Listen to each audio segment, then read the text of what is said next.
이번 주 총 금액은 65만 1,150원입니다.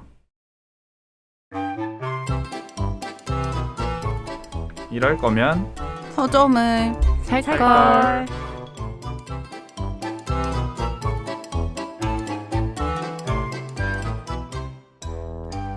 안녕하세요. 이럴 거면 서점을 살걸 42회 시작합니다. 저는 이선아 PD입니다. 안녕하세요. 김리훈입니다. 안녕하세요. 임광현입니다. 안녕하세요. 배태욱입니다. 이럴 거면 서점을 살걸 우리끼리 줄여서 이서살. 자, 오늘은 이서살을 들을 수 있는 방법에 대해서 좀 다시 한번 소개해드릴까 해요. 자, 1번 SBS 고릴라 앱을 다운받는다. 고릴라 앱을 다운받으신 다음에 왼쪽 하단 검색창에 이럴 거면 서점을 살 거를 입력을 하시면 이럴 거면 서점을 살 거리 뜨거든요. 이럴 거면 서점을 살 거리 너무 많은가요? 글자 수가? 이서살로도 검색이 되나요? 이서살은 아닌데 이럴 거면만 치면 돼요. 쳐도 이럴 거면만 쳐도 SBS 고릴라 앱에서 이럴 거면 서점을 살 걸로 이럴 거면 뮤지컬이 생겼기 때문에 두 개가 이럴 뜨죠. 거면 서점을 살 걸로 정확하게 클릭하고 두 개 다. 두 개밖에 안 떠요. 두 두 개 개밖에. 다 구독을 누르시고 청취를 한다.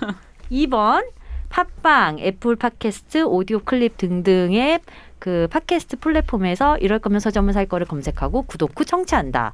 그리고 세 번째 방법이 생겼어요, 여러분. 띠링.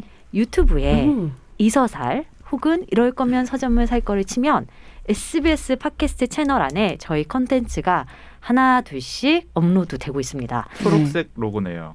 네. 초록색 팟캐스트 로고. 초록색. 스파트. 네, 매 그 썸네일 이미지를 우리 배태욱 화백이 직접 그리고 있으세요. 그렇습니다.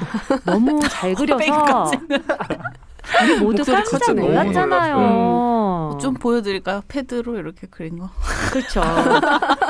아, 지금 그걸로 그리시는 지금 거예요? 그럼요. 여기다 어. 그리고 있어요. 네, 패드에다가 어떻게 그리고 있는지 좀 우리 이서살 패밀리한테 설명 좀 해주세요. 아, 그럴까요? 네. 지금 몇 장까지 그리신 거죠? 지금 8장이요. 8장. 8장 그렸고 어떻게 컨셉을 잡고 그리시는 겁니까? 일단 기본은 책 표지, 책을 이제 초반에는 저희가 3권씩 했었기 때문에 그 3권 중에 제가 마음에 드는 책을 선정해서 책 표지를 따라 그리기는 조금 그래서 책 안에 들어가 있는 어떤 장면이나 아니면 제가 느끼기에 이게 어울릴 것 같다라고 하는 그냥 이미지? 이런 거를 조금 그리는 편입니다. 앞으로도 너무 힘들겠지만 너무 재밌을 것 같아요. 재밌더라고요. 그렇지만 이 과정 안 보시고 제가 항상 그림만 보여드렸잖아요. 네. 되게 여러 이렇게 번의 트라이들이 그럼요. 있었네요. 이 정말 이 요런 거 다 밑그림 연필로 그리기 시작해가지고 이제 색칠하고 또 색칠하고 이렇게 해가지고 하는 거거든요. 생각보다 이걸 보여주기 위해 캡처하시는 거 아니에요? 아니에요. 저장이 됩니다. 패드가 그렇게 후지지 않아요. 그러면 썸네일 하나 그리는데 얼마나 오래 걸립니까? 그건 그림마다 다른데요. 진짜 빨리 그리는 건 뭐 한 30분? 아니면 뭐 한 2시간? 3시간? 며칠 그린 것도 있어요. 너무 저희가- 달리 보인다. 어머. 제가 근데 이게 진짜 되게 재밌더라고요. 전 책 준비한 거보다 그림 그리는 게 어떡하지? 그래서 잘은 못 그리지만 그래도 썸네일 구경하는 재미가 있으니까 가서 구경해 주시고 또 많이 들어주시고 하면 너무 좋겠습니다. 왜냐면 저희 조회수가 자꾸 떨어지고 있습니다. 그래서 어떻게 하면 좀 더 많은 분들이 이서사를 쉽게 들을 수 있을지 저희도 고민이 많아요. 그리고 그 문턱을 낮추기 위해서 자구책을 이제 마련한 거니까 여러분 만관부. 자, 그리고 이번 주 리온 대표의 책 쇼핑 금액 다시 한번 살펴볼까요? 65만 원대네요. 와, 32권 사셨는데 저희가 어떤 책들 골랐는지 광윤 PD가 알려주세요. 총 32권 중 8권만 선별해서 알려드립니다. 자크 데리다와 마우리치오 페라리스의 비밀의 취향, 임소연 등 겸손한 목격자들, 철새, 경락, 자폐증, 성형의 현장에 연루되다. 이자벨 윌커슨, 카스트, 가장 민주적인 나라의 위선적 신분제. 리처드 파워스, 새들이 모조리 사라진다면. 고정순, 시침이 떼듯 생을 사랑하는 당신에게. 안느 마르고 램스타인, 마티아스 아르기의 진주의 여행, 브라이언 헤어, 버네사 우즈의 개는 천재다. 오를란도 에체베리 베네데티 외 시인이 쓴 살아내기 위한 수많은 삶, 콜롬비아 대표 현대소설선. 저희가 이렇게 8권 골라봤는데요. 이 중에서 제 눈길을 사로잡는 책은 진주의 여행입니다. 안느 마르고 램스타인과 마티아스 아르기가 함께 그린 책인데요. 이 저자들이 프랑스에서 활동하는 듀오 작가들이라고 해요. 맞아요. 2015년에 볼로냐 라가치상을 수상한 작가들이기도 하네요. 저희 녹음 시작하기 전에 리온 대표님이 이 책 갖고 오셔가지고 제가 후루룩 살펴봤는데 너무 예쁩니다. 그렇죠. 네, 색채가 화려하고 그림 한 장 한 장 개성이 뚜렷해서 뜯어가지고 벽에다가 이렇게 붙이고 싶어요. 전시하고 싶어요. 한번 보세요, 여러분도. 정말 진주의 아름다운 그림책인데 그림이 다가 아니에요. 또 그러면요? 이게 글이 없이 정말 말 그대로 진주가 여행하는 과정을 쭉 그린 건데 구성이 진짜 치밀하고 정교하게 잘 돼 있어서 그림만 따라가도 한 번에 스토리가 쫙 보이고 글이 없는 덕분에 어떤 되게 이거는 스포일이 아닐 것 같아요. 책 설명에 나왔던 것 같은데 네. 진주가 소년의 손에 처음 발견이 돼서 사람 이름이 아니군요, 진주는. 헐이에요. 헐, 진짜 진주. 알. 여기 반짝거리는 진주. 그 소년이 이렇게 꽃반지를 만들어줘서 소녀에게 자기가 좋아하는 소녀에게 끼워주거든요. 전 세계 곳곳을 막 여행 다니다가 다시 그 할머니 할아버지가 된 그 소년과 소녀에게 다시 돌아와요. 진주를 낀. 네. 어머, 너무 그래서 신기하다. 마지막에는 네. 늙어서 이제 주름진 손에 저 진주가 똑같은 페이지가 펼쳐져요. 근데 이런 우연성이 말로 들으면 너무나 유치할 수도 있고 되게 뻔한 스토리인데 글이 하나도 없고 그림으로 그려져 있어서 굉장히 감동적이에요. 마지막 페이지가 딱 도착하면. 그림이 정말 아름다워서 세계 곳곳 이제 세상 구석구석을 구경하는 기분도 들고 너무 여러 가지로 재밌었는데 저는 물고기 그림도 나와서 되게 좋아했어요. 네. 글 없는 그림책이라서 엄마랑 애들이랑 같이 읽기 너무 네. 좋겠네요.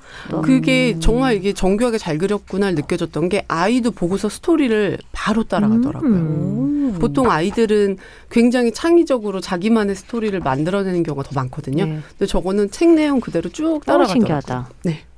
그야말로 진주가 전 세계를 여행하는 네. 진주의 여행 이야기네요. 진주는 어디 있나 찾으면서 책장을 넘기게 되는 책인 것 같고 선물용으로도 좋을 것 같습니다. 오, 진짜 예뻐요. 네, 너무 예쁘다. 그래서 딱 한 페이지를 보면은 진주가 어디 있지 찾게 되네요. 그렇죠?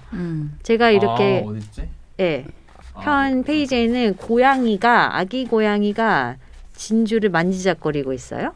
그리고 그 다음 페이지에는 진주가 선원인가요? 이게 네, 선장? 네. 선장이 진주를 주머니에다가 주머니에 놓고 넣고 있네요. 이렇게 연결이 되고 있군요.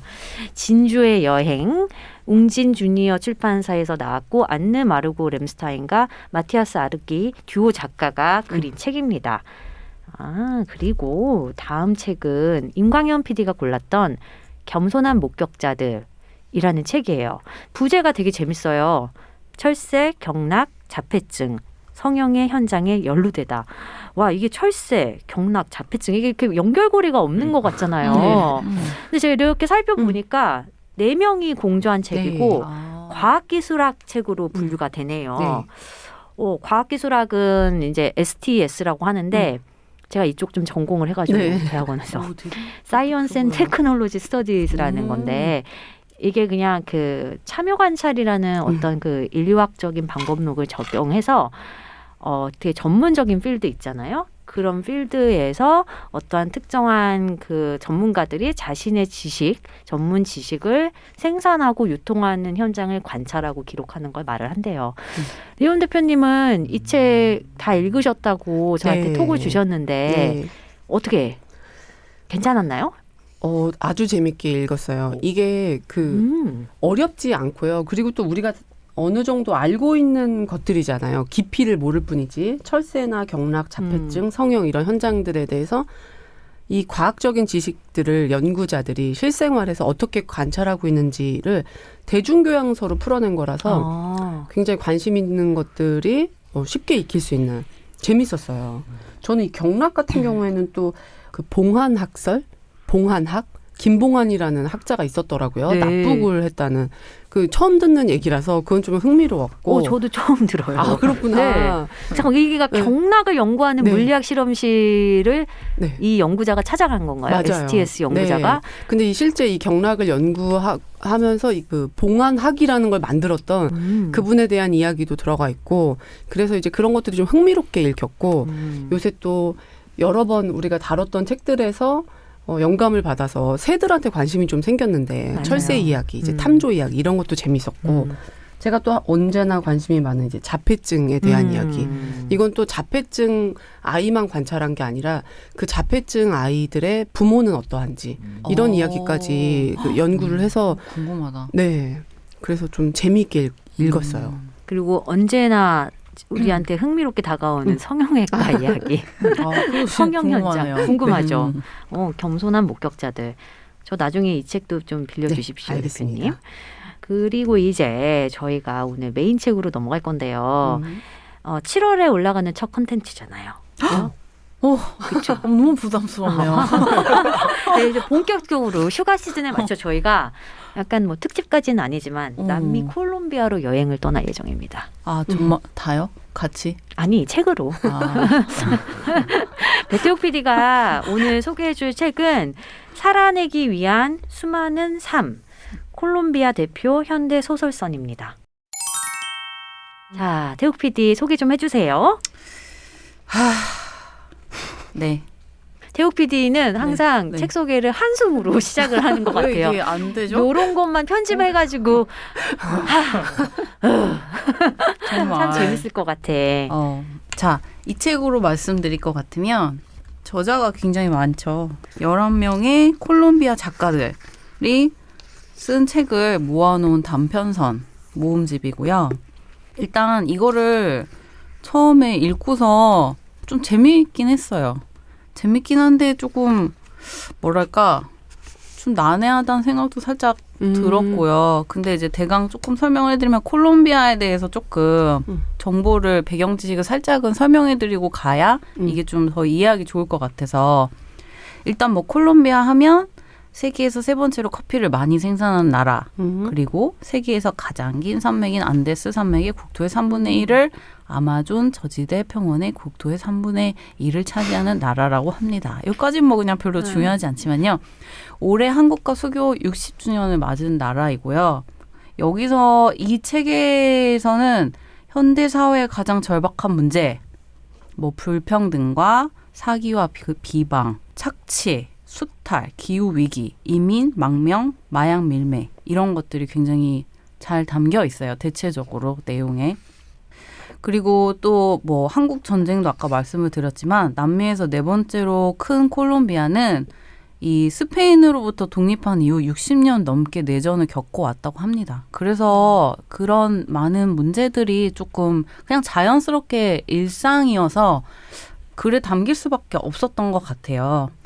제목을 대강 조금 설명을 드리면 아메리카 호랑이라는 글로 시작을 해서 뭐 가택연금, 우리 할머니 리타, 개구리, 여호와의 증인 신도들의 반가운 방문, 새, 성인열정, 으깨진 다이아몬드, 선순한 모래 이렇게 단편으로 이루어져 있고요.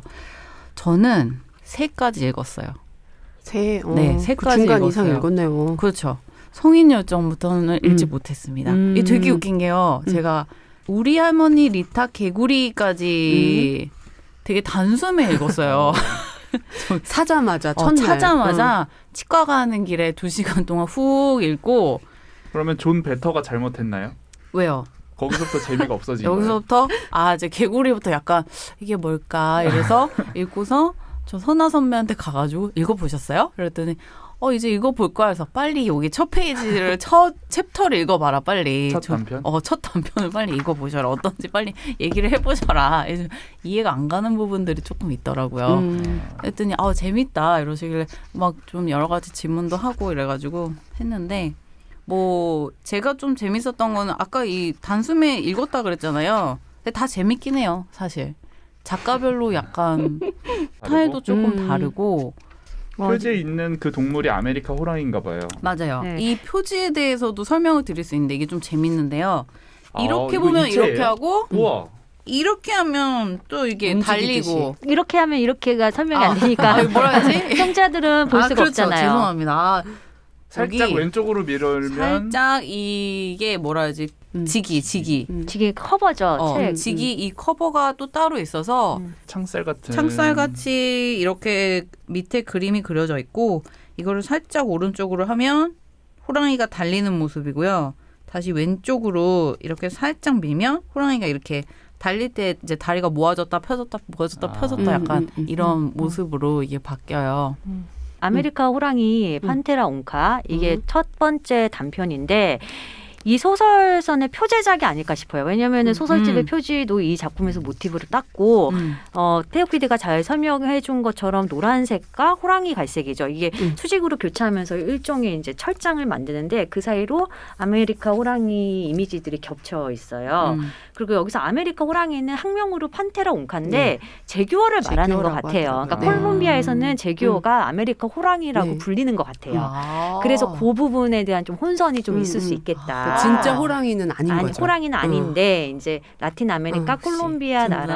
나라에서 그렇게 부르는 것 같고 네. 저도 이 첫 작품 참 흥미롭게 읽었습니다. 강렬했고 네. 그러면 태욱 PD가 좀 이 이야기 좀 설명을 해주시겠어요? 주인공 나는 8살 소녀예요. 그쵸?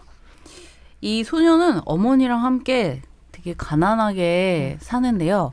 코카잎 있잖아요. 코카잎을 따서 그것을 팔고 그냥 살아가고 있어요. 근데 어느 날 그 어머니가 이제 딸아이를 데리고 몰래 그 동네에 사는 할머니 집에 아이를 맡겨놓고 밤마다 자꾸 어디를 나가는 거예요.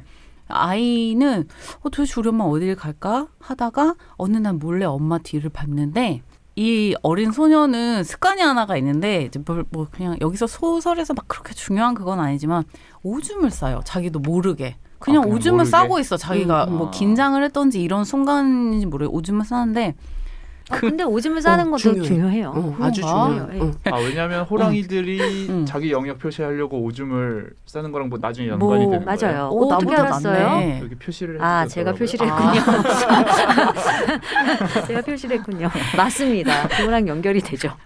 엄마가 매일 그렇게 몰래 나가잖아요. 근데 어느 날 봤더니 젖병이 있는 거예요. 어디에? 자기 집에. 자기 집에? 그래서 아니 엄마가 새로운 아기를 나를 버리고 새로운 아기에게 흥미를 갖고 사랑에 빠졌나? 내가 이래가지고 오줌 막 싸서 날 싫어하나? 맞아. 그런 여러 가지 감정이 들면서 어느 날 밤에 미행을 합니다. 엄마가 나갔을 때.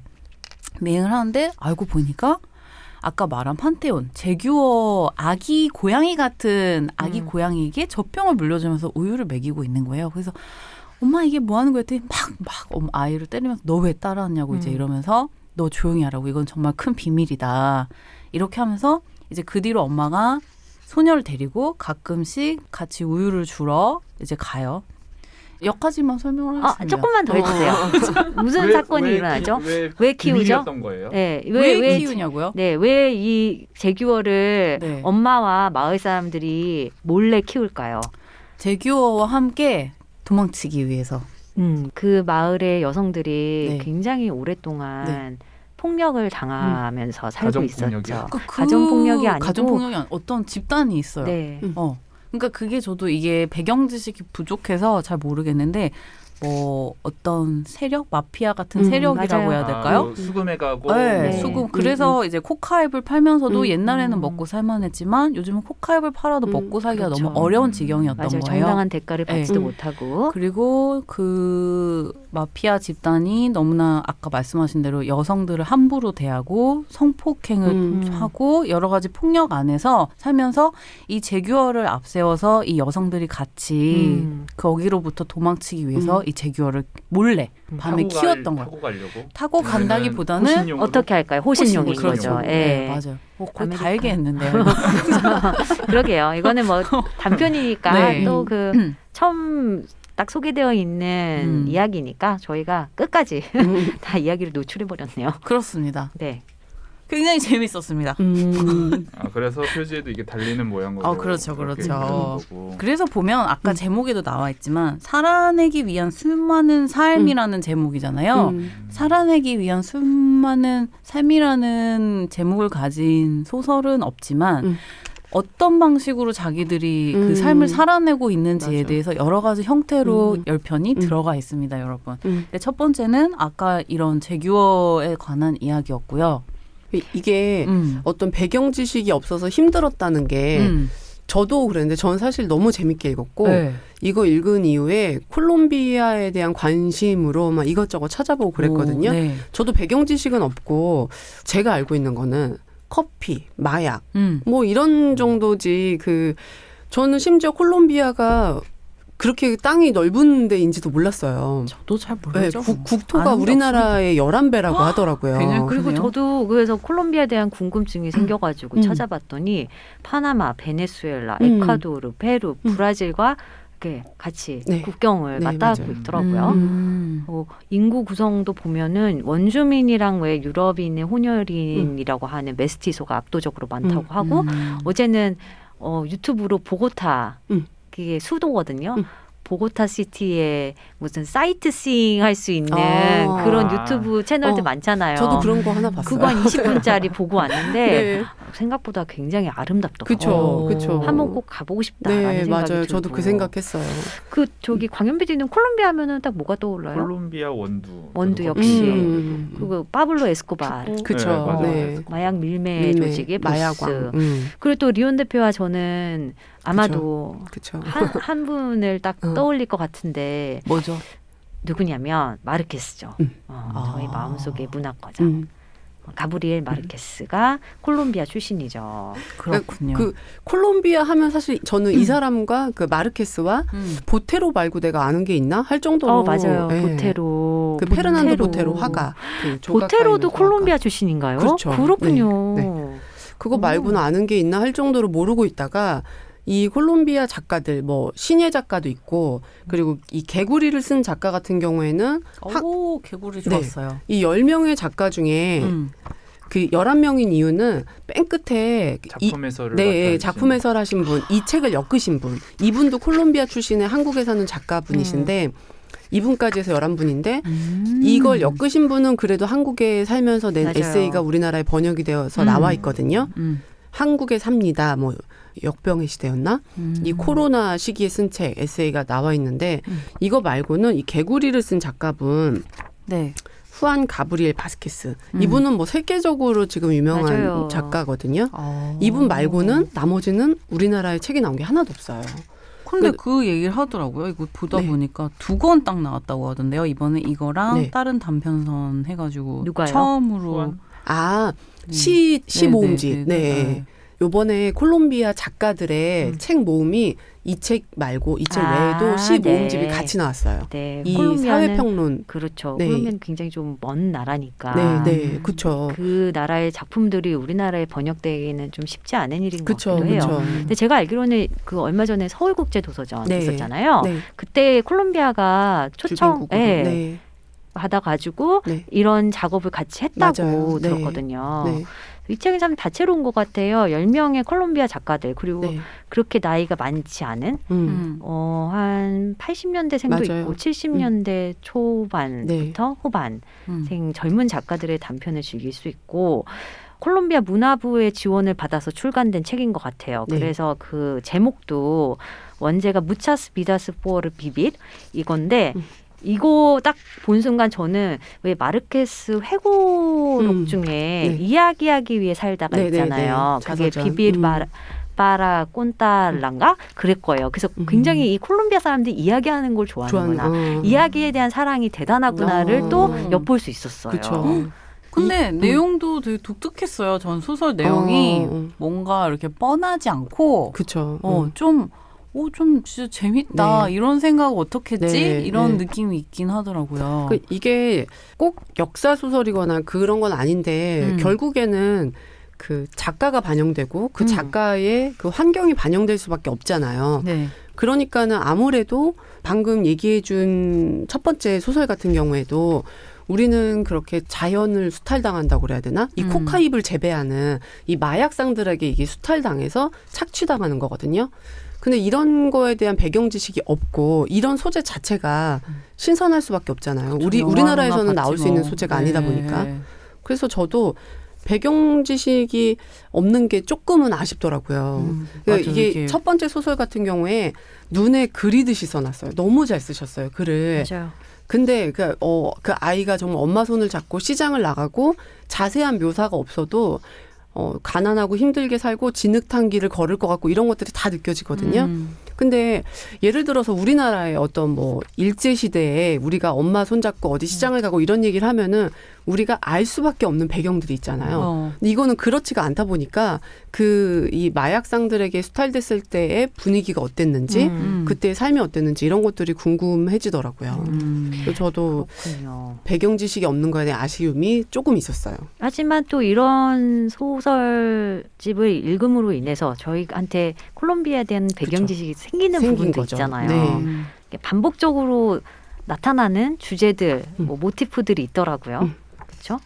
뭐 마약 밀매라든가 마약 얘기 그렇죠. 투 문화도 있나 봐요. 네. 그리고 그 무기 마체테, 라틴 아메리카 책 보면 꼭 나오는 무기 도구 네. 중 하나가 마체테잖아요. 그리고 또 대중적인 술로 이과르디엔테 네. 이런 술도 계속 나오더라고요. 네, 그런 뭔가 되게 사소하지만 콜롬비아의 사회 문화적인 그 모티프를 알게 된 것도 재미였고요. 대표님은 첫 번째 이야기 말고 또 네. 다른 이야기 중에서는 어떤 게 되게 좀 인상적이셨어요? 저 사실 진짜 너무 재밌게 읽었어요. 저는. 처음부터 몇 끝까지. 번 네, 읽으셨어요? 처음- 몇 번 읽으셨어요? 읽은 거는 한 번 읽고 두 번째는 이게 너무 예전에 읽어서 기억이 안 나겠더라고요. 다시? 오늘 녹음하면서. 어. 그래서 어제 정말 그냥 이렇게 대충 본 거. 기억이 안 네. 난다는 얘기가 이해가 됩니다. 뭐가 재밌으셨어요? 조금 생각할 여지가 많고 좀 오래 남았던 것들은 아무래도 콜롬비아의 좀 배경 역사 얘기가 들어간 것들이 더 와닿았던 것 같은데 그중에 개구리 그 후안 가브리엘 바스케스가 썼다는 개구리인데요. 이거는 콜롬비아가 이 남미 중에 유일하게 한국전 때 참전 그 군인을 보낸 유일한 나라래요. 그럼 여기 중공군 얘기 나오네요. 저도 맞아요. 개구리가 제일 인상적이었어요. 이 소설집에서. 네. 그래서 후안 가브리엘 바스케스에 대한 관심이 생겼어요. 네. 그래서 이거 찾아보니까 이분이 쓴 폐허의 네. 형상이라는 네. 책이 또 얼마 전에 네, 출간이 네. 됐고 류원 대표님이 맞아요. 사셨더라고요. 네. 그 책. 그것도 콜롬비아의 역사를 좀 볼 수 있는 그런 부분이 있을 것 같아서 저도 대기하고 있는 책이에요. 개구리를 쓴 후안 네. 가브리엘 바스케스는 1973년생이더라고요. 계속 이야기 이어가시죠. 네. 저도 되게 재밌었어요. 이 설명 개구리 좀 해요? 제가 할까요? 준비해 오셨어요? 읽으셨지 참. 준비해 오셨어요? 그러면 해주세요. 네. 이게 개구리라는 거는 아까 말씀드린 대로 한국 전쟁에 참전을 했고 그 참전한 용사들과 가족들을 초청해서 기념 행사를 여는 데서 이제 소설이 시작을 하는데요. 거기서 이제 계속 사람들이 대화를 이어나가죠. 근데 여기에 이제 주인공이라고 볼 수 있는 사람이 이제 살라사르라는 이제 전쟁에 참여했던 사람인데 여기에 그 구티에레스라는 같이 참전을 했던 이제 뭐 별로 중요하진 않지만 그런 중이었던 그 사람 뭐 오랜만에 만났는데 그 옆에 이제 아내 메르세데스 데 구티에레스라는 여자분이 좀 약간 중요한 인물이에요. 그래서 서로 막 전쟁 그때 이랬지 그때는 이랬지 막 이런 얘기를 나누다가 근데 전 그 부분은 좀 이해가 안 가긴 했어요. 갑자기 이야기 설명하다가 하는데 이 개구리라는 게 뭐냐면 결론부터 말씀을 드리자면 그때 당시에 이런 얘기가 있었대요. 여자들이 임신했는지 알아보기 위해서 개구리를 이용했는데 테스터기죠. 네, 테스터기. 이 개구리에게 인간의 오줌을 주사하면 알을 낳는다고 해요. 그래서 이걸로 임신 여부를 알 수 있었다고 그러더라고요. 임신한 여성의 이해했는데요? 오줌을 주입하면 알을 낳는 알을 거예요. 낳아요. 그 지금의 임신 테스터기가 그 임신한 여자의 호르몬에 반응해서 맞아요. 줄이 생기는 거잖아요. 네. 근데 그 개구리가 네. 그 임신한 여자의 호르몬에 반응해서 알이 생기는 거예요. 그러니까 알이 생기면 임신을 한 거라는 게 그 실제로도 그래요? 정말로? 실제로. 예전에 그렇게 이집트에서는 쓰였겠죠. 비슷한 것도 있더라고요. 맞아요. 오줌을 역시나 무슨 밭에다가 뿌리면 네. 거기가 더 잘 자란다 그랬나 아니면은 안 자란다 그랬나 그걸로도 테스트를 했대요. 이게 저도 약간 호기심 천국 같은 류의 네. 어떤 과학상식 책에서 옛날에 읽었던 건데요. 실제로 실제로 옛날에는 있었던 실제로 그 임신 테스트를 이렇게 네. 했던 거예요. 그렇구나. 네. 저는 이게 소설의 어떤 하나의 그걸로 아니에요. 한 건지 그렇지 않아요. 궁금해서. 그래서 진짜. 결국엔 여기서 이제 쭉 계속 끌고 가다 개구리 얘기가 딱 그 시점에 과거에 어떤 어디서 봤던 익숙한 여잔데라는 생각을 이 살라사르가 계속 한단 말이에요. 근데 알고 봤더니 그 전쟁 자기 이 살라사르의 그때 역할이 그 개구리를 가지고 오는 운반책이었던 거예요. 근데 그런데 이제 이 아까 말한 구테레스의 아내가 되게 레온 장군이라고 굉장히 대통령 옆에서 수하하는 고위직의 딸이었던 거죠. 근데 혼자 아무런 주변 사람도 없이 혼자 이 개구리 그 테스트를 받으러 온 거였어요. 거기서 살라사르를 만나서 이 여자가 부탁을 해요. 살라사르한테. 내가 이거 빨리 되게 급하다. 이거 좀 결과를 빨리 봐야 되는데 내가 되게 몰래 온 거기 때문에 너가 나의 이 비밀을 지켜줄 수 있냐. 너가 누군지는 모르겠지만. 그래서 살라사르가 그때 이 여자에게 도움을 주면서 그 인연이 있었던 거였고 그게 굉장히 오랜 시간이 흘러서 이렇게 여기 기념식에서 둘이 만나게 된 거였거든요. 근데 이 여자 뭐 기억을 했는지 안 했는지 모르겠지만 아니 근데 알죠. 왜냐하면 여기 이제 이 이야기의 포인트가 뭐냐면 살라사르도 그렇고 메르세데스도 그렇고 절대로 밝힐 수 없는 비밀을 갖고 있는 거예요. 아 그냥 살라사르의 비밀은 뭐냐면 한국 전쟁에 참전한 적이 없었던 거죠. 아 그렇지. 기념 행사에 왔지만 거죠. 그 마지막 순간에 탈영을 탈영했어요. 합니다. 그랬나? 네. 하고 났을 때. 네. 탈영을 했나? 탈영을 해서 친구가 탈영한 거 아니었어요? 한국 전쟁에 참전한 적이 없지만 그 참전 용사의 그 자격으로 이 행사에 온 거였어요. 그리고 구티에레스 중위의 아내를 보고 저 여자 어디선가 많이 봤는데 어디서 봤지? 어디서 봤지? 그러다가 서로 눈이 딱 마주치고 기억이 떠오른 거죠. 구티에레스 중위의 아내도 이 살라사르를 보면서 갸우뚱하다가 어떤 비릿한 미소를 띠면서 너구나 이게 있었고 이 남자 살라사르도 그녀구나 이렇게 알아본 순간이 있고 그게 이제 50년 전에 보고타에서 이제 그 탈영병이니까 할 일이 없잖아요. 네. 그리고 신분이 노출되면 안 되니까 뭔가 되게 허드렛 일을 할 수밖에 없는 상황이었거든요. 그래서 그때 살라사르는 50년 전 보고타에서 근처에 이제 개구리들을 잡아가지고 그 검사실에 제공하는 납품하는 그런 역할을 했던 거예요. 그 이제 그 개구리를 갖고 막 이렇게 오다가 우연히 메르세데스를 길가에서 만났고 메르세데스가 나름 이제 막 이렇게 고매한 출신에 또 이렇게 약혼자도 있는데 그런 지금 테스트를 해야 되는 입장이잖아요. 그러니까 부탁을 한 거죠. 나 좀 살려달라. 자신의 오줌병을 건네면서 이 오줌병을 갖다가 실험실에 맡겨달라. 내가 카페에서 기다리고 있겠다. 너무 이해가 잘 됩니다. 네, 이 이해가 잘 됩니까? 그래서 이제 서로의 비밀을 눈치챈 메르세데스와 살라사르 어떻게 될까요? 점점점. 네. 오 맞아요. 근데 이거 외에도 이 소설 형식이 되게 좀 재밌었잖아요. 맞아요. 이게 내용도 재밌지만 소설 형식이 풀어가는 과거와 형식. 현재가 맞아요. 이렇게 되게 오묘하게 교차가 맞아요. 돼서 그 지점을 우리가 알아차리기 신경을 쓰지 않으면 알아차리기 어려울 수도 어렵죠, 있어요. 읽기에.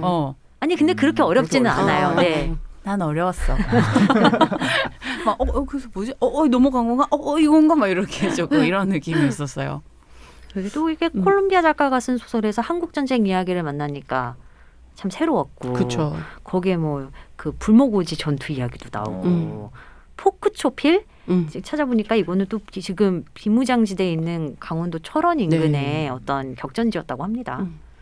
이런 것도 나오고 되게 재밌었어요. 네, 재밌었어요. 그리고 저는 이 후안 가브리엘 바스케스 인터뷰한 거 찾아보니까 이 한국전에 참전했던 거 자체가 콜롬비아 사람들에게도 되게 신기한, 의아한 일이었대요. 여기에도 잠깐 그런 얘기가 나오지만 우리나라도 내전 중인데 왜 내보내겠냐. 여기서 죽일 사람들이 너무 많으니까 밖에 나가서 죽어오라는 거다. 약간 이런 대사가 나오거든요.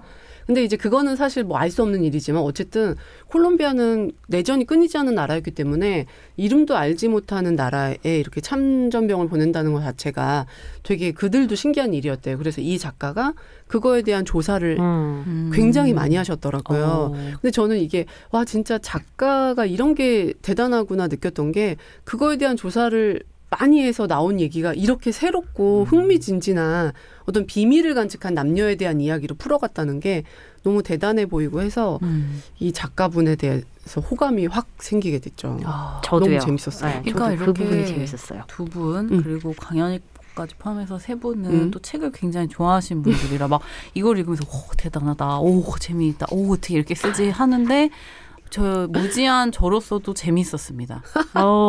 무지한 저로서도 재밌었고 되게 읽어보셨으면 좋겠는데 난해한 부분들이 있긴 해요 분명히. 이게 잘 이해가 안 가는 거지 약간. 근데 그게 또 이제 무슨 단편이라서 그런 거 아닌가요? 그럴 수도 아니 근데 이제 약간 뭐 의도한 걸까요 이걸? 좀? 그런 부분도 있을 뭐 것 같아요. 중간중간 좀 그런 부분도 있어요. 단편의 묘미가 또 네, 이렇게 그렇죠. 많은 부분이 생략돼 생략되고 있으니까. 또 되게 독자의 상상력에 맡기는 부분이 있는 거잖아요. 야시시한 소설도 있습니다. 야시시한 소설이 뭐였죠?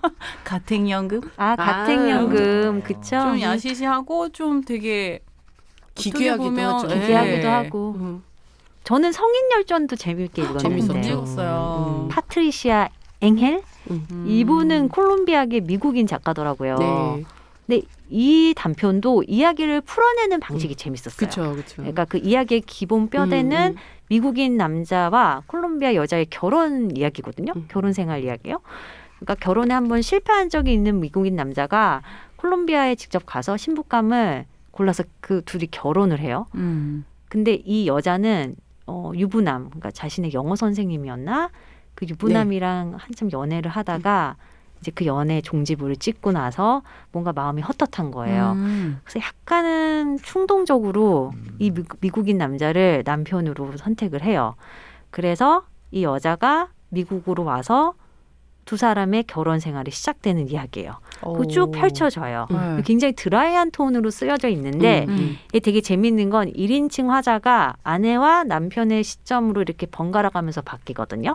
그래서 앞에 이렇게 소제목으로 여자친구, 남자친구 그리고 그 관계가 바뀌어서 아내, 남편, 또 엄마, 아빠, 여자, 남자 이런 식으로 딱 재밌겠네요. 펼쳐지는데 뭔가 이렇게 결혼 생활의 민낯과 아이러니 이런 것도 맞아요. 느껴지고 또 콜롬비아 여자가 미국으로 와서 느낄 수 있는 그 이민자 삶의 외로움, 이런 소외감 이런 게 되게 축약적으로 잘 표현되어 있어서 이것도 굉장히 솜씨가 좋은 작가네라고 느꼈습니다. 맞아요. 얘기하다 보니까 되게 재밌는 책이네요.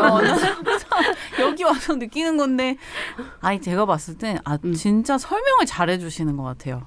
이 책은 근데 진짜 재밌어요. 맞아, 그거는 인정할게요 제가. 진짜. 제가 그래서 여러 번 살짝 진실의 네. 미간이 네. 찌푸려진 그런 느낌이었는데. 뭔가 되게 그냥 소설들이 되게 뻔하다라고 어떻게 지겨워지셨던 맞아요. 분들이 읽어보면 오. 너무 새롭다, 좀 신선하다 이런 느낌 줄만한 소설이라고 생각합니다, 진짜. 네. 그래서 제가 휴가 시즌에 맞춰서 콜롬비아로 여행을 떠나자고 아까 했잖아요. 그렇잖아요. 이게 그러네요. 이게 떠났네. 우리가 우리 지금 여행 중이죠. 여행 중인 거죠. 네. 남미까지 근데 언제 가? 저 하나 여쭤봐도 돼요? 네. 이 새라는 거 있잖아요. 여기 새. 네. 카르데나스의 새. 네. 새가 여기 나오는 이 사람이 주인공이 사람이 맞아요?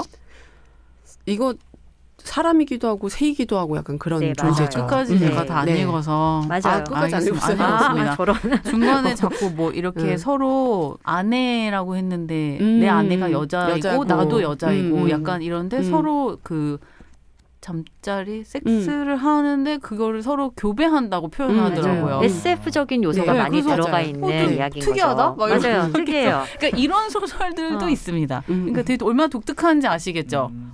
그러니까 10편의 이야기가 다 개성이 강해서 그게 읽는 재미가 확실히 있어요. 있는 것 같아요. 그렇죠, 작가들이 다 대표님? 다르다 보니 대표님은 혹시 하나만 더 꼽으신다면 우리 할머니 리타도 재밌었죠? 재밌죠. 네. 좋았어요. 우리 할머니. 이 여호와 증인 신도들의 반가운 방문도 웃겼어요. 이것도 웃겼죠. 재밌지 않아요? 네. 일단 여호와 증인 신도들이 주말에 찾아온다는 게 광현 PD님은 못 겪었을 수도 있겠다. 우리 어렸을 때 집에 방문하는 경우 많았거든요. 이들이 콜롬비아에서도 이러고 네. 있구나를 느낄 수 있었던. 저도 한두 번 정도 겪어봤어요. 네. 올번교였나? 네, 그래서 이게 콜롬비아도 이렇구나 이런 것도 웃겼고 그리고 끝에 이것도 약간 SF적으로 나간 듯 하면서 맞아요. 약간 이제 좀 재밌게 장르가 변환되듯이 맞아. 얘기가 가서 이것도 재밌었고 으깨진 다이아몬드 여학생들의 이야기들 이것도 재밌었고 내용도 설명 없이 이렇게 얘기했대요. 으깨진 다이아몬드는 마약 이야기이기도 마약 하죠. 이야기. 네. 오, 옛날에 그 블러드 다이아몬드라는 블러드 영화가 네. 있었잖아요. 맞아요. 그것도 마약 얘기죠. 네. 그 다이아몬드라고 부른다고 하지 않았나요? 그 마약을? 네, 맞아요. 그렇다고 하더라고요. 근데 이거 정말 선순환 같은 경우에도 범죄 이야기처럼 이제 택시 운전 기사를 살인을 하기 시작해요. 그러면서 연쇄 살인을 하기 시작하거든요. 근데 이게 어떤 콜롬비아의 지금 상황이 좀 이런가? 이렇게 추측해 볼 수도 있고 이것도 약간의 짧은 어떤 범죄 영화를 보는 것처럼 되게 스릴 있게 진행이 돼요. 좋은 책이네. 아니 진짜 재밌다니까요. 근데 되게 네. 제가 이거 책 조사를 네. 뭐 기피한 건 아니지만 네. 정말 단 하나도 블로그에 정말 누구도 정리해 놓으신 분이 없는 거예요, 이거를. 나온 지가 얼마 안 돼서 안 그런 되기도 했고. 걸 수도 같고 막 석편 모집하더라고요. 네. 그 뭐지요? 교보문고 뭐 네. 이런 데서 석편 여러분이 출판사에서? 블로그를 하신다면 어. 바로 지금입니다. 그렇죠. 여러분 조회수를 지금입니다. 독점할 수 있는 기회. 당신이 첫 번째 리뷰어가 될 수 있습니다. 태욱 PD가 하나 리뷰 남기는 거 어때요? 저는 아까 보셨지만 줄거리 설명도 막 우왕좌왕하게 하는데 손나 선배가 착 정리해 주니까 그쵸. 정리가 돼. 제가 되게 무안했어요. 내가 그래서 이래서 내가 하고 싶지 않다. 그게 아닙니다, 여러분. 배태욱 PD는 저희가 오늘 10시부터 녹음을 했는데 9시 20분쯤 만났나? 그때부터 준비를 시작했기 때문에 그렇습니다. 아니에요. 만약 제가 배태욱 PD가 1시간만 더 시간을 할애했다면 줄거리 설명을 잘 못하는 것 같아요. 저는 제가 그렇지 않습니다. 알죠 저를. 줄거리 설명이 어렵긴 하죠. 그 이제 그러니까 설명을 잘 못하겠어요.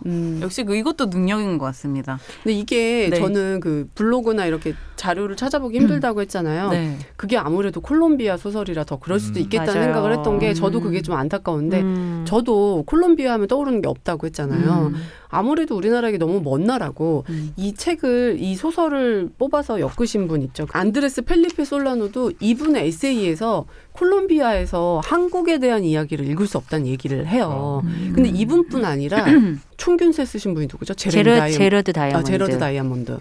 그분도 한국에 대해서 관심이 되게 많고 자기 한국에 대한 이야기를 하고 싶은데 미국에서 한국에 대한 이야기를 읽을 수 없다고 얘기를 하거든요. 근데 미국에서도요? 네. 그러니까 우리가 우리의 지금 어떤 K-팝 대중문화의 영향력만 생각하고 우리나라가 되게 유명하고 굉장히 우리나라를 많이 알 거라고 생각을 하잖아요.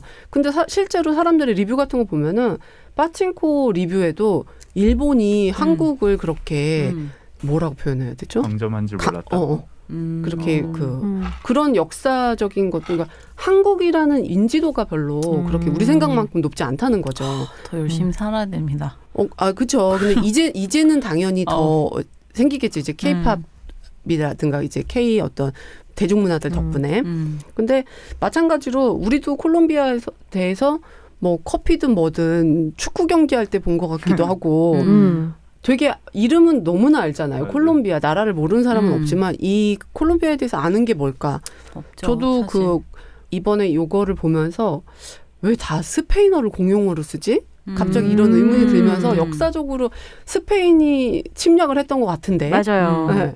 근데 이게 언제 어떻게 침략했는지에 대한 거를 제가 아는 게 없더라고요. 맞아요. 그래서 그런 걸 막 찾아보고 그랬거든요.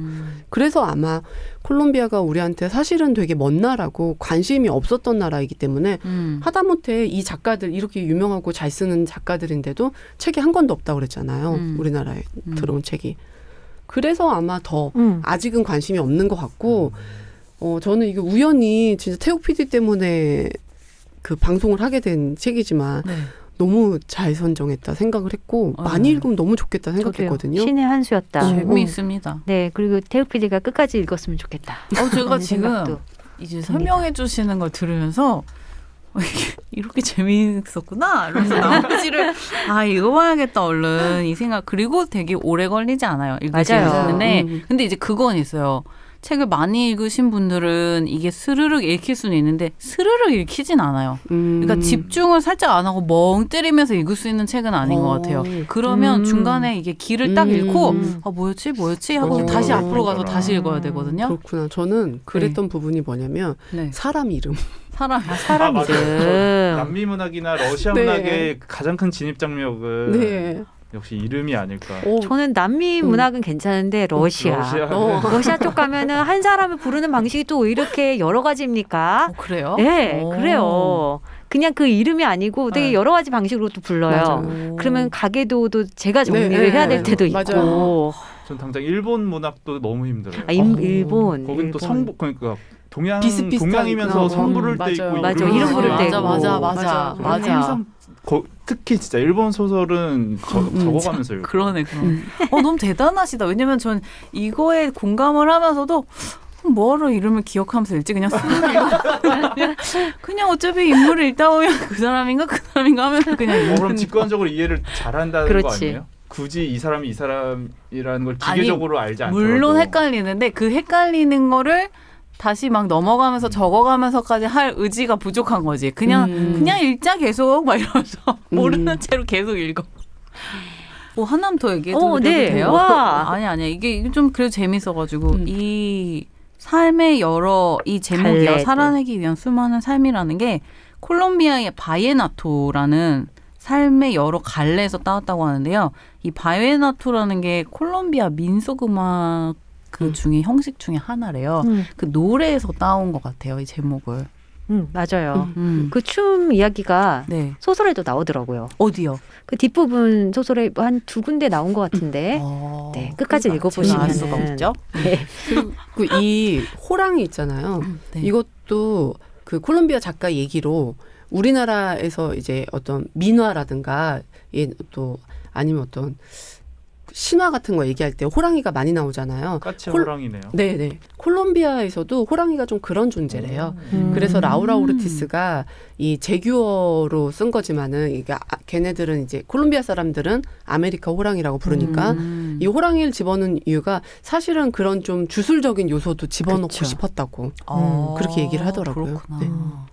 대충 한국에서 대척점 찍으면 콜롬비아인가? 여기는 적도랑 더 가깝긴 하지만 그래도 아르헨티나구나. 남미의 서북 쪽 적도에 이렇게 걸쳐 있으니까. 우루과이 일대가 되죠. 근데 요즘도 아직은 여행하기는 조금 위험하지 않아요? 남미가? 유튜브에 따르면 그래도 1990년대에 비해서는 많이 안전해졌다고 하네요. 그래도 총기 사용이 가능한 것까지.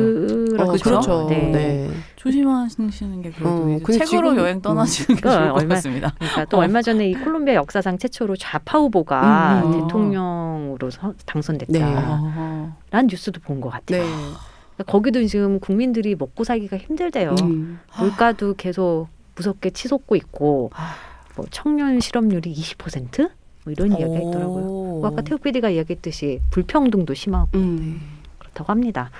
이제 마무리할까요? 콜롬비아 대표 현대소설선 살아내기 위한 수많은 삶. 좀 재밌게 얘기해봤고요. 태욱 PD 수고 많으셨어요. 네. 고생하셨어요. 미리 먼저 맞으니까 괜찮죠? 괜찮네요. 되게 분하시죠? 아니 그래도 너무 주변에서 이렇게 잘 보완과 이제 너무 해주셔서 굉장히 감사합니다. 좀 무한해질 뻔했는데 괜찮아요. 저희 댓글 소개 넘어가겠습니다. 리온픽데이 후기 남겨주신 나라님. 처음 오셨어요. 자, 안녕하세요. 처음 글 남겨봐요. 저는 남편하고 연고 없는 곳으로 기촌해서 아이 낳고 살고 있는데 요즘 부쩍 이야기 나눌 친구가 그리웠어요. 책 읽는 것도 좋아하고 책 이야기하는 것도 좋아해서 독서 관련 팟캐스트 찾아보다 알게 되었어요. 네 분 목소리가 다정하게 어울려 참 듣기 편하네요. 밭일할 때 이 소설 들으며 즐겁게 일해요. 수다에는 참여하지 못해도 수다를 듣는 것만으로도 해소되는 부분이 있네요. 너무 감사합니다. 라고 따뜻한 댓글 남겨주셨어요. 자주 놀러와 주세요, 나라님. 이 댓글이 수다에 참여를 해주시는 거니까. 맞습니다. 앞으로도 참여 많이 부탁드립니다. 저 아주 짧은 거 제가 읽을게요. 1533-201님 최재천의 공부 후기인데요. 역시 모두들 공부 좋아하셨어. 이렇게 쓰셨어요. 아닙니다. 제가 또 깨달았습니다. 아닙니다. 공부를 좋아하지 않습니다. 네, 그 다음도 최혜천의 공부 후기입니다. 문달님이네요. 전 10억이 있다면 저희 아이들 셋 모두 데리고 프랑스나 독일로 유학 가고 싶어요. 동양화 전공을 학부에서 멈췄기 때문에 더 확장된 시각과 재료에 대한 공부가 갈증처럼. 재료에 대한 공부. 나이 40대 중반에 늘 유학을 꿈꾸지만 아이들이 걸렸는데 10억이면 아이들도 모두 갈 수 있을 것 같아요. 상상만 해도 너무 좋아요. 이야, 역시 어머니이시네요. 아이들을 이렇게 탁 챙기시는 거 10억 혼자 가셔도 되는데요, 문달님. 어우, 감사합니다, 문달님. 저희는 또 항상 유학을 꿈꾸고 있는데 그러니까요. 즐거운 상상에 또 함께해 주셔서 감사하고요. 자, 마지막 댓글은 네, 제가 읽을게요. 재밌음 하악한 냐옹님. 화난 숨에 대한 후기를 남겨주셨는데요. 하하하. 혹시 연재 못 보는 병에 걸리는 사람을 아시나요? 이 서사를 듣다 보면 연재 소설처럼 아쉽고 그러네요. 에피소드 끝나면 다음 에피소드 없는 게 너무 심심하고 한 주 놓쳐서 2개의 에피소드가 쌓여 있으면 그렇게 반가울 수가 없어요. 그래서 재탕에 재탕하고 있습니다. 태우 PD님. 아우 감사합니다. 칭찬해달라고 쓰신 것 그러니까요. 같은데 아, 태우 최고예요. 선배는 왜 하나의 에피소드를 놓쳤느냐라고 후지들. 조금 다른 얘기지만 뮤퀴즈에서 수어를 통역하시는 분이 기머거리나 벙어리 같이 생각 없이 쓰는 말이 장애인들에게 상처가 된다는 얘기를 듣고 항상 조심해야겠다는 생각을 했어요. 리온 대표님이 소설에 대한 오해가 풀려서 다행입니다. 쉽지 않은 개인적인 이야기를 나눠주셔서 감사합니다. 제 리뷰에 라며 코타로 성대모사 해주신 태욱 PD님 감사합니다. 저는 듣자마자 코타로가 나온 줄 알고 깜짝 놀랐습니다. 어머나. 이렇게 재치 있는 댓글을 그러니까. 남겨주셨어요. 지금 외치면서 네. 오늘 방송 마무리하겠습니다. 네. 음무. 음무.